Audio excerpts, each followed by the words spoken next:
Very friendly. அம்மா இல்ல இந்த கதையே இல்லை. எங்க வீட்டுல ஃப்ரெண்ட்ஷிப்பா இருக்கிறதுனாலதான் நல்லா இருக்கு. நீங்க இந்த ரிலேஷன்ஷிப் வந்ததுன்னா பேரண்ட்ஸ் தான் ஏய் படிச்சியா, ஏய் தூங்கினியா, ஏய் சாப்பிட்டியானோ அந்த மாதிரி நான் முடிவேன்.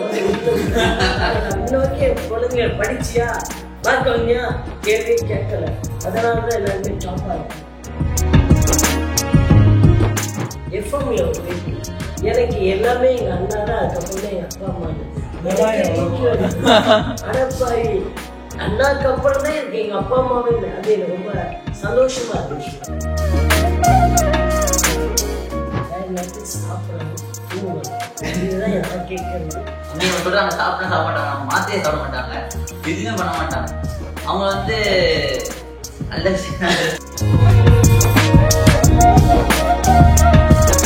அம்மா வந்து யாரும் ரொம்ப எமோஷனலாகவே இருந்துட்டு இப்போ வர சொல்லி கூட அவங்க எமோஷனலாக தான். நீங்கள் தான் அம்மாவை சிரிக்க வச்சுருக்கீங்க, ஹாப்பியாக போயிட்டு.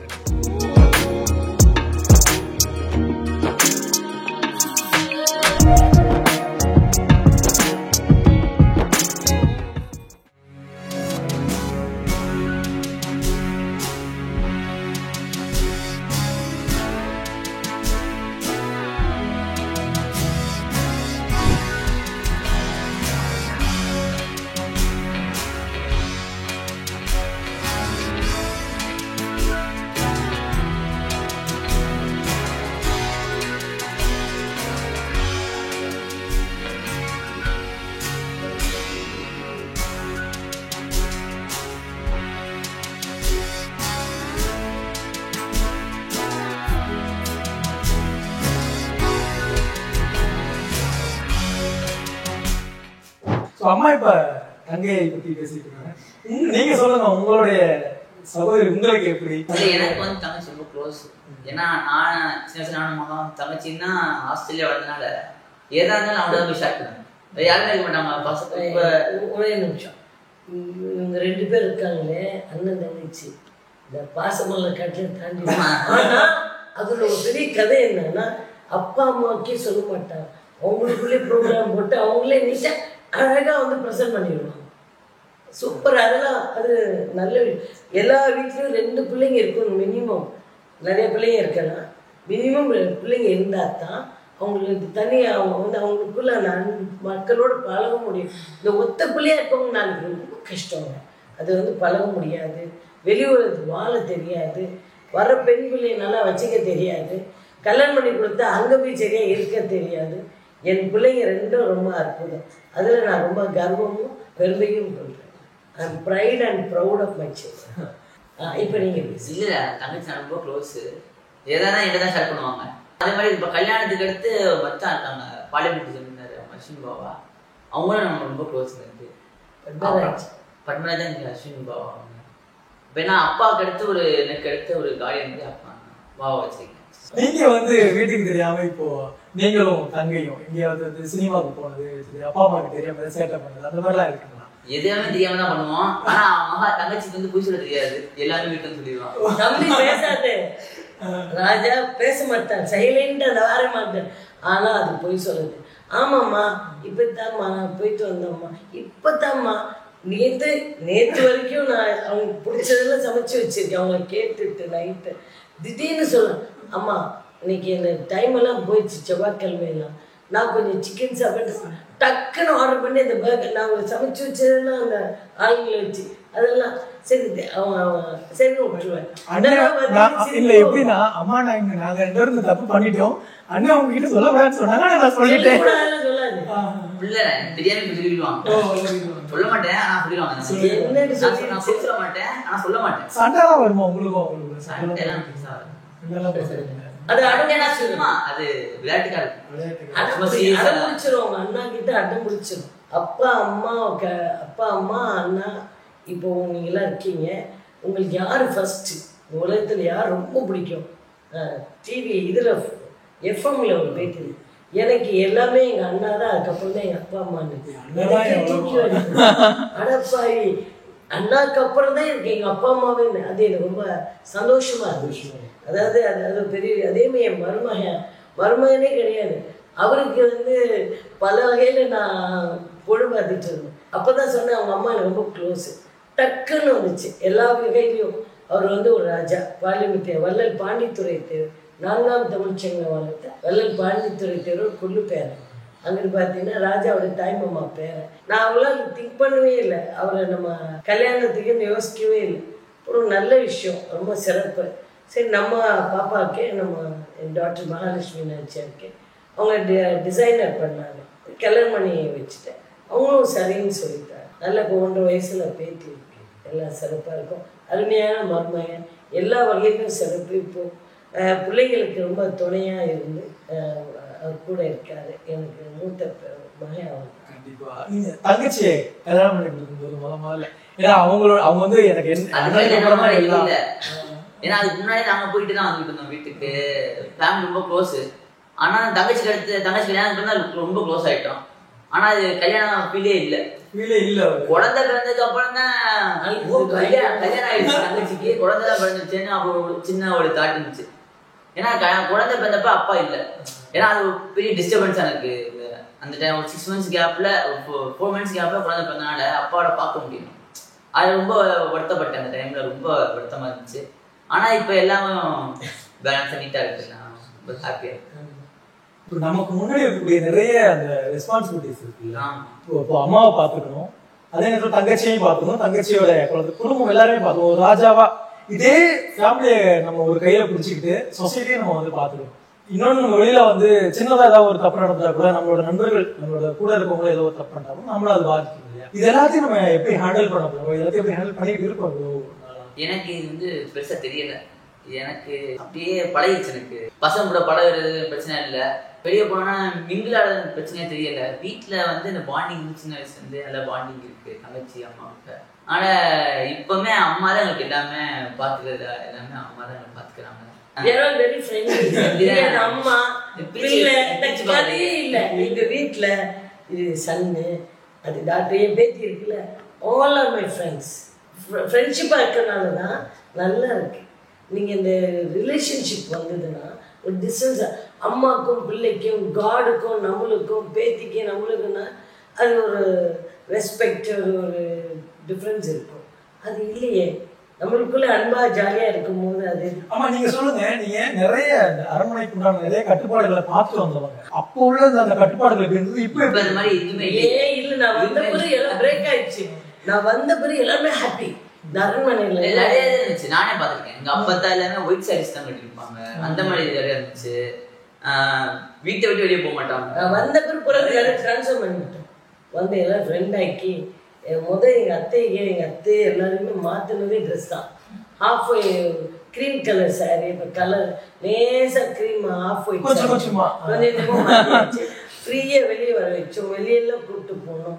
எங்கள் அத்தையெல்லாம் 19-20 வயசுல விடோ ஆயிட்டாங்க. அவங்க உள்ளே இருந்துட்டாங்க. ஒரு பையன் என்னோட நாத்தனார் அவங்க வயிற்றில் 5 மாசமா இருந்திருக்காங்க. ஸோ அதெல்லாம் பாவம் ஆனா வாழ்க்கையில் இதெல்லாம் தாண்டி அந்த இதெல்லாம் கேள்வி எல்லாம் சொல்லுவாங்கல்ல, அதையெல்லாம் எது நெகட்டிவா பாதிச்ச விஷயங்கள்ல முடிஞ்ச அளவுக்கு நம்ம செய்யலை, எல்லாமே இறைவன் செய்யறாங்க. நம்ம அந்த பணியால அந்த துணை நின்று அதை செய்யறதுக்கு அந்த அருளாசியும் அவன் அருளாலே அவன் தால் படிஞ்சு வேலை நடந்துச்சு. நீங்க உள்ள இருந்து சத்தமே இல்லாம ஒரு பெரிய புரட்சியே பண்ணிருக்கீங்க நிச்சயமா. ஏன்னா இது வந்து அவ்வளவு ஈஸியா வந்து ஒரு விஷயத்தை மாற்றக்கூடிய ஒரு நிகழ்வு இல்லை இது. ஆனா அடுத்தடுத்த நாகரிகத்துக்கு தகுந்த மாதிரி நம்ம மாற்றணும். ராஜா ரொம்ப சப்போர்ட். ராஜா வந்து என்ன சொல்றாங்கன்னா, எல்லாருக்கும் ரொம்ப வருத்தம் இருக்கிற லேடிஸ் என்னோட க்ளோஸ் ஸ்கின் இல்ல இப்ப இன்னொன்னு என்னன்னா, இப்ப ஆண்கள்லாம் வந்து லேடிஸ் அம்மா வந்து இங்கேயே பிறந்ததுதான் வச்சுக்கோங்க, அவங்கள மாதிரியே வளர்ந்துருப்பான். வெளியேந்து வந்தனாலதான் அவங்களுக்கு வந்து மாறணும், மாற்றத்தை உண்டாக்கணும்னு ஒரு இருந்திருக்கு அவங்களுக்கு.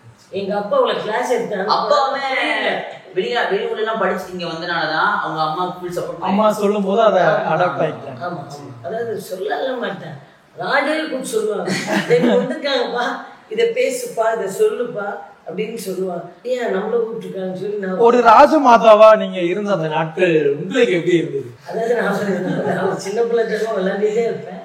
பட் எனக்கு எதுவுமே நீங்க இப்போ தம்பி ராஜா சொன்ன மாதிரி அப்பப்போ நான் நினச்சிப்பேன், ஓ நம்மளுக்கு கல்யாணம் ஆகி என் பிள்ளைங்க பெருசாகிடுச்சோ, ஓ பாப்பா கல்யாணம் ஆயிடுச்சோ, ஐயோ சன்னுக்கு கல்யாணம் பண்ண போகிறோம் அப்படின்னு நினச்சாலே ஓ நம்ம அவ்வளோ பெரிய ஆளா. Still I am also I feel always young and I feel always playing the children. இது எல்லாமே பாசிங் வே. அதை வந்து இவங்க நம்ம வந்து அவங்களை கூட்டிகிட்டு போயிடுறோம், அவ்வளோதான். Come along with me, join with me. பேரண்ட்ஸ்னா ஏ படிச்சியா, ஏ தூங்குனியா, ஏ சாப்பிட்டியானோ அந்த மாதிரி நான் ஓடிடுவேன் வீட்டில்.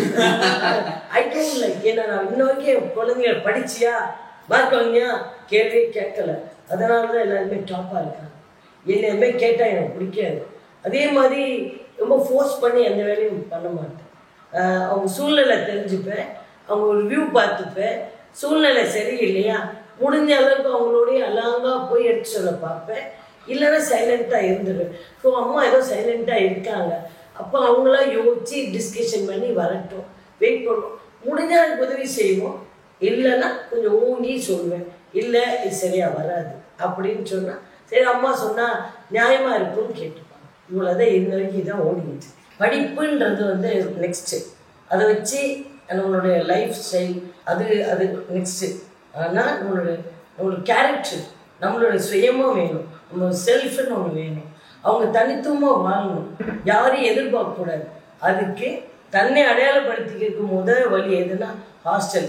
ஏன்னா நான் ஹாஸ்டல் இல்லை, எனக்கு அது ரொம்ப ட்ராபேக். எல்லா அம்மாக்களுக்கும் நான் தப்புல வீட்டு விட்டு வெளியில போகும்போது ஒரு ஃபீல் இருக்கும், நல்லபடியா பிள்ளை வீடு திரும்பி வரணும் அப்படிங்கிறது. நீங்க எப்படி? அதெல்லாம் கரெக்டாக போய மாட்டேங்குது. காலையில் ஏதாவது வகையில போட்டு சாப்பாடு கொடுத்தா அனுப்புறது, சாப்பிடாம நான் எப்படி பார்ப்பேன்னா, ராஜாங்கிறவங்க பார்த்தீங்கன்னா எல்லாத்துக்குமே பொதுவானவங்க.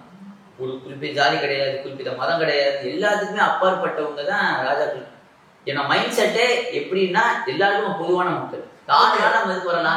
நீங்க வந்து எல்லாருக்கும் ஓகே, நீங்க எல்லாருக்கும் பொதுவானவர் ராஜா. ஆனா அம்மாவுக்கு நீங்க இன்னும் பையன் தானே? எப்பயுமே நிச்சயமா. எனக்கு அவருக்கு 50 வயசு ஆனா எனக்கு பையன் தானே. அவர் சாப்பிட போகும்போது உங்களுக்கு அப்பப்போ வந்து டென்ஷன், சாப்பிட்டேமான்னு போய் சொல்லுவோம். அப்போ நான் கிளாரிஃபை பண்ணுவோம். காலைல அதனால எந்திரிக்கும் போதே ஒரு மைலோ இல்லைன்னா கிரெயின்ஸ் நல்லா அதை போட்டு அதை காலையிலே கொடுத்து வயிறு ஃபுல்லாக ஆக்கிட்டு அப்புறம் அனுப்ப வேண்டியதான். ஏன்னா இது நம்ம வளர டைம், நம்ம சாப்பாடு இதெல்லாம் நம்ம பார்க்குமே ஒரு வழியில் எங்கேயாவது நிறுத்தி எதை டீ சாப்பிட்டுக்கணும். நம்ம ஒரு நாளைக்கு 15 ஃபங்க்ஷன் இருக்கு, நம்ம போற டைம்ல நம்ம அப்படியே அட்ஜஸ்ட் பண்ணி. நீங்க ஒரு விஷயம் சொன்னீங்க, நிறைய அந்த கட்டுப்பாடுகள் ரூல்ஸ் அண்ட் ரெகுலேஷன்ஸ்லாம் வந்து நான் பிரேக் பண்ணேன் அப்படின்னு சொல்லி. எது துணை இருந்துச்சு? என்னோட கான்ஃபிடென்ட் என்னோட இறைவன் தான். என் இறைவனே எனக்கு friend. My Lord is my friend. என்னோட ராஜா மிகப்பெரிய ஃப்ரெண்டு. ஃபர்ஸ்ட் டைம் பார்த்தும் போதே எல்லாரும் என்னென்னமோ பேசுவாங்க. எங்கள் ராஜா எடுத்தோடனே என்கிட்ட ஃபஸ்ட்டு பேசுவாங்க. எங்கள் அரண்மனையில் எல்லாம் நிறைய பேர் இருக்காங்க, 100கணக்கான பேர் இருக்காங்க. அதில் எல்லாம் நல்லா வாழ்ந்தவங்க இருக்காங்க, அவங்களுக்கு செருப்பு கூட இல்லாமல் இருப்பாங்க, பசி கூட வருவாங்க, எல்லா தரப்பான மக்கள் வருவாங்க. யாரையும் சீன் பார்த்துடக்கூடாது, யாரையும் போங்க சொல்லிடக்கூடாது, யாரையும் நிராகரிச்சிடக்கூடாது. நீங்கள் நிறைய படிச்சிருக்கீங்கன்னு அந்த மாதிரிலாம் ராஜா சொன்ன அவங்களுக்கு பதிலே சொல்லு. இப்போ எல்லாம் கேட்டு நான் இனிமேல் வரும்போது என்னை பார்த்து தெரிஞ்சுக்கங்க. எங்கள் அப்பா அம்மா அப்படி தான், நான் என்னவோ அதுதான். நான் எங்கள் அப்பா அம்மாவிட்டேருந்து நான் லேர்ன் பண்ணிப்பேன், எங்கள் அம்மாகிட்டேருந்து நிறைய லேர்ன் பண்ணியிருக்கேன், எங்கள் அப்பாக்கிட்டேருந்து நிறைய லேர்ன் பண்ணால் தான் இங்கே நான் இங்கே ப்ரொஜெக்ட் பண்ண முடியுது என்னால். அதை போக என்னை சுற்று வட்டாரங்களுடைய வேல்யூஸு, அவங்களுக்கு என்னென்ன நிறைகளோ அதை எடுத்துக்கிட்டு அவங்க குறைகளை செய்யாததுக்கு என்னென்ன முடியுமோ அதெல்லாம் வந்து முடிஞ்ச அளவுக்கு தவிர்த்துக்கிட்டு இருக்கேன். இப்போ ராஜா வந்து என்னை கேட்ட ஒரே கேள்வி, இந்த மாதிரி சொன்ன உடனே நான் கேட்டேன், you want me to be a friend or ஒய்ஃப்னு கேட்டேன். ராஜா 2 நிமிஷம் என்கிட்ட பேசவே இல்லை. ஒய்ஃபான்னு சொன்னேன். இப்போ நான் friend, then I will be very free. If you feel I'm a wife I will be distance, I will be very distance, ஃபார்மலாக இருக்கும். இதுனா I will be very friendly. அப்பப்போ அந்த கேள்வியை கேட்டுப்பேன். அப்போ வந்து நம்ம ஃப்ரெண்டாக நான் ஒய்ஃபான்னு இப்படிலாம் கேள்வியை கேட்டு தான் ஓடிட்டு. நீங்கள் பையனுக்கு ஏதாவது ஒரு விஷயம், உங்களுடைய செல்ல மகனுக்காக ஒரு விஷயம், அம்மாக்காக இந்த ஒரு விஷயம் அப்படிங்கிறத என்ன ஒரு விஷயம் சொல்லுவீங்க? அம்மாக்காண்டின்னு சொன்னீங்கன்னா அவர் எல்லாமே சிறப்பாக செஞ்சிட்ருக்கேன். நான் என்னத்துக்கு சாப்பிடணும், தூங்கணும், இதுதான் நான் கேட்குறது. இன்னொன்று நிறைய எல்லோரும் இழுத்து கொண்டு போகிறாரு, அதை சீர்தூக்கி பார்க்கணும். இன்னும் நிறைய பேர் ஆக்ட் பண்ணுவாங்க, அது நிறைய நான் அடிபட்டிருக்கேன். அவருக்கு அந்த சூழ்நிலையெல்லாம் இறைவன் கொடுப்பாரு. இருந்தாலும் அவர் சமோஜிதமாக நல்லா திங்க் பண்ணுறாரு. இன்னும் கொஞ்சம் நம்ம இன்னும் பத்திரமாவும் அதை வந்து நிறை குறை தெரிஞ்சுக்கிட்டு பேலன்ஸ்டாக போகிறாரு. இன்னும் வாழ்றதுக்கு மனப்பூர்ணமாக வாழ்த்துக்கள் அவங்களுக்கு எப்பயுமே இருக்கு. அம்மாவோட அதிகபட்ச ஆசை என்ன இருக்கணும்? நேரத்துக்கு சாப்பிடணும், நேரத்துக்கு தூங்கணும் அப்படிங்கிறது மட்டும்தான் இருக்கு. இல்லை, போனது வர தப்பு இல்லை. I also admire, I also encourage. Still I'm allowing to wonderful thing. அது நோ டவுட். நம்ம உடம்பு அசிடிட்டி வந்துடும், அடுத்த எல்லா கதையும் வரும். ஒரு ஸ்டேஜுக்கு மேலே நம்மளுக்கு தூக்கம் இல்லைன்னா வீக்காயிடும் பாடி. நீங்க அம்மாவுக்காக ஏதாவது ஒரு விஷயம், அம்மா எனக்கு நீங்க வந்து இப்ப அம்மா சொன்ன மாதிரி நீங்க எதுவுமே இல்லையா? ஒரு பையனா ஏதாவது ஒரு ஆசை இருக்கும்ல அம்மா கிட்ட? அம்மா ஹெல்த்தை ஒழுங்கா பார்த்துக்கணும். நாங்கள் எவ்வளோதான் வந்து கூடவே இருந்து எல்லாம் பார்த்துட்டாலும் சில டைம் அவங்க வந்து சரியா மெயின்டைன் பண்ண மாட்டாங்க. ஹெல்த் கான்சியஸ் இல்லை. ஹெல்த் கான்சியஸ் இல்லை, சும்மா இன்னைக்கு சொல்கிறாங்க சாப்பிட மாட்டாங்க, அவங்க மாத்திரையை சாப்பிட மாட்டாங்க, எதுவுமே பண்ண மாட்டாங்க. அவங்க வந்து நல்ல அதுதான் சொல்ல. எங்க அதிகபட்ச ஆசையே உங்க ஹெல்த் தான் எனக்கு முக்கியம். அப்பதான் நாங்க நல்லா இருக்க முடியும், இங்க அடுத்த சந்ததிகள் எல்லாமே நல்லா இருக்க முடியும். ஏன்னா அவங்களே நினைச்சிட்டு இருப்போம் எப்பவுமே. இப்ப வெளியே போயிட்டோம்னா நினைச்சிட்டு இருப்போம், அம்மா மாத்த சாப்பிட்டாங்க, ஒழுங்கா சாப்பிட்டாங்கன்னு நினைச்சிட்டே இருக்கும். இப்ப சாப்பிடலன்னா அதுவும் மனசுக்குள்ள தோண்டிட்டே இருக்கும், ஆஹா நீ சாப்பிடலையே, திடீர்னு லோ ப்ரெஷர் ஆயிருமே, லோ சுகர் ஆயிருமே நினைச்சிட்டே இருப்போம். அது மாதிரி அவங்க அந்த ஹெல்த் வைஸ் அவங்களுக்கு கேர் எடுத்துக்கிட்டு வேற ஒன்று. அதே மாதிரி அப்போ கோஆப்ரேட் பண்ண சொல்லுவேன், இந்த மாதிரி ஹாஸ்பிட்டலுக்கு வாங்கம்மா, இந்த மாதிரி செக்அப் இது வரைக்கும் செக்அப்லாம் போய் ரொம்ப வருஷம் ஆச்சு. ஒரு வருஷமா கேட்டுட்டு இருக்கேன். இந்த வார அங்க போன ஏதாவது மாற்றி சொல்லுவாங்க. அதுதான் என்னோட பெரிய ஆசை. அம்மா ஹெல்த்தியா இருக்கணும், அப்பதான் எல்லாரும் நல்லா இருக்கும். கண்டிப்பா தம்பியமா ஐ பி வெரி ஹெல்தி. நான் இன்னும் உன்னோட கொள்ளு பேத்தியோடைக்கு நான் டான்ஸ் ஆடிட்டு அவங்களுக்கு அது கதைகளெல்லாம் நீங்க எடுத்து சொல்லலாம். எல்லாம் சொல்லுவாங்களே, இப்பதே கிளாஸ் எடுக்க ஆரம்பிச்சு பேத்திக்கலாம். ஆமா சரி, அம்மா வந்து பேட்டி ஆரம்பிச்சது வந்து ரொம்ப எமோஷனலாவே இருந்துட்டு இருக்காங்க. இப்போ கூட அவங்க எமோஷனலா தான் இருக்காங்க. ஸோ அம்மாவை வந்து ஏதோ ஒரு விஷயம் நீங்க தான் அம்மாவை கொஞ்சம் சிரிக்க வச்சிருக்கீங்க, ஹாப்பியா கேட்டுருக்காங்க. ஒரு ஹக் அண்ட் கிஸ் ஏதோ எப்பயுமே என் தங்கம், என் வைரம் இல்லை அவங்க. அதில் மாற்று கருத்தே இல்லை. ஒரு ஆள் பாப்பா இல்லை பக்கத்தில், இல்லைன்னா அதையும் பிடிச்சி உட்கார வச்சிருச்சு. ராஜா சொன்ன மாதிரி என்னோட பேராசையா பெரிய ஆசையாக தெரியாது. நம்ம முன்னோர்களோட சரித்திரத்தை ஃபுல்லாக ரெடி பண்ணி ரெக்கார்ட் பண்ணி வேர்ல்டு வைட் கொண்டு போவோம். அதாவது வேலுநாச்சியார், ராணி வீரமக வேலுநாச்சியார் இந்த வீட்டில் பிறந்த பெண். அவங்கள வந்து கல்யாணம் பண்ணி கொடுத்து திருப்பி பிரிட்டிஷ்காரனை ஓட விரட்டி த்ரோனில் உட்காந்து ரூல் பண்ணாங்க. அந்த வீட்டில் மருமகளாக வந்திருக்கேன் நான். அப்போது அந்த வீட்டுக்கும் சரி, ரிபல் முத்துராமலிங்க சேதுபதி அவர் வந்து 28 வருஷம் ஜெயிலில் இருந்து ஃப்ரீடம் ஃபைட்டர். அந்த உணர்வும் எனக்கு இருக்குது. அதே மாதிரி பாஸ்கர சேதுபதி தாத்தா மகாராஜா வந்து ஆன்மீக பயணத்தில் நம்ம ஹிந்து தர்மத்துக்கே பேஸ். ஒரு சுவாமி விவேகானந்தாவால தான் ராமகிருஷ்ண பரமஹம்சரே தெரியும்.